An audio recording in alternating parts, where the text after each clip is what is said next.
Good afternoon, students. Today we are going to start our new chapter of the book Moment. Chapter 8, A House is Not a Home. देखिए ध्यान से, यहाँ पर दे रखा है कि जो हाउस होता है वह घर नहीं हो सकता। मतलब यहाँ पर जो घर होता है, होम जो होता है, वह होम जो है, यहाँ पर फैमिली रहती है। ठीक है, यहाँ पर फैमिली रहती है, फैमिली यहाँ पर भी रहती है, परंतु यहाँ पर छोटी फैमिली रहती है, यहाँ पर बड़ी फैमिली रहती है, और यहाँ पर शेयरिंग चलती है। ठीक है ना, वह एक दूसरे से शेयरिंग करते हैं अपने ट्रबल की, यहाँ पर अपने परेशानियों की, अपने हैप्पीनेस की, सबकी शेयरिंग चलती है। ठीक है ना, यहाँ पर भोजन की भी शेयरिंग चलती है। और यहाँ पर जो है, यहाँ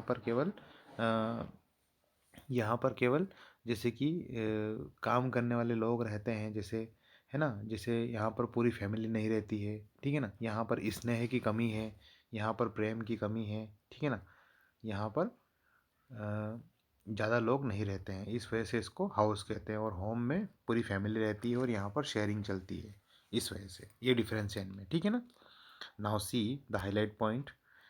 the story reflects the challenges of being a teenager. यहाँ पर टीनेजर होने के कुछ चैलेंजेस हैं, उसे यहाँ पर बताया जाता है।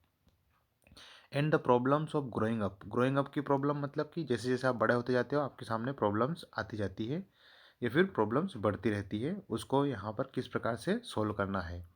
How does the author overcome his problem. Author, यहाँ पर जो राइटर है उसको हम यहाँ पर बोल रहे हैं ऑथर। ओवरकम का मतलब होता है सफल होना। किस में सफल होना? अपनी प्रॉब्लम्स के ऊपर जीत प्राप्त करना। My first year of high school left awkward. यहाँ पर जो राइटर है, वह जो राइटर जो है यहाँ पर, वह राइटर यहाँ पर अपने जो पिछला स्कूल है, उसको स्कूल को छोड़कर एक नए स्कूल में, मतलब कि कॉलेज में जा रहे हैं वो। जैसे वो कॉलेज में जा रहे हैं यहाँ पर, तो उस उन्हें जो जो फर्स्ट ईयर था उस कॉलेज का, वह बहुत ही बुरा लगा, उनको ऑकवर्ड महसूस हुआ। ठीक है, after living junior high at the head of my class. जब वह 10th क्लास में थे या फिर 12th क्लास में थे, तब वह अपने ये जो क्लास है उसके हेड थे वो। कौन? यहाँ पर राइटर के बारे में बोल रहे हैं। राइटर यहाँ पर कौन है? जैन राइटर है, जैन। ठीक है ना, my class with all the seniority the upper grade level could afford me.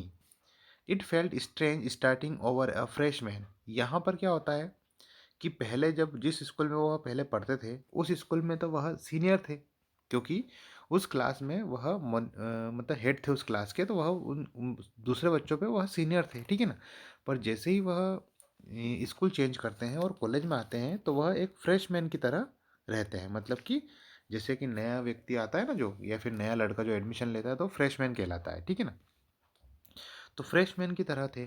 The school was twice us big us my old school. अब यहाँ पर जो कॉलेज है, जिसको यह स्कूल बोल रहा है, क्योंकि यहाँ पर हाई स्कूल बोला जा रहा है उसको। ठीक है ना, और उसको जो ये जो इसका स्कूल था उसको क्या बोल रहा है ये? Junior high school. ठीक है ना, जूनियर हाई मतलब। तो यहाँ पर वह बता रहा है कि जो स्कूल की जो बिल्डिंग है वह उससे दोगुनी बड़ी थी। And to make matters worse, my closest friends were sent to the different high school. यहाँ पर जो उसके करीबी दोस्त जो थे, वो उसको दूसरे स्कूल में भेज दिया गया है। आई फेल्ट वेरी आइसोलेटेड, और यहाँ पर वह बहुत अकेलापन महसूस कर रहे हैं।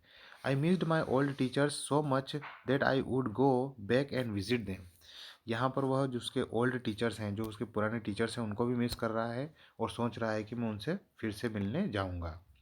दे would encourage me to get involve in school. वे मुझे इनकरेज करते थे, प्रोत्साहित करते थे कि मुझे स्कूल में इन्वॉल्व होना है, स्कूल की एक्टिविटीज़ में इन्वॉल्व होना है। So that I could meet new peoples, जिस वजह से मैं नए व्यक्तियों से मिलता था।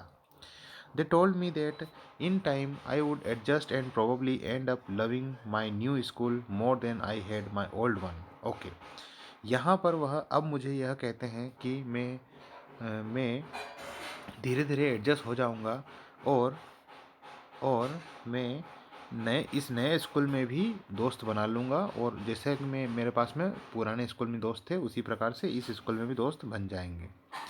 दे made me promise that when that happen I would still come by and visit them from time to time. Okay, यहाँ पर उन्होंने उससे प्रॉमिस भी किया।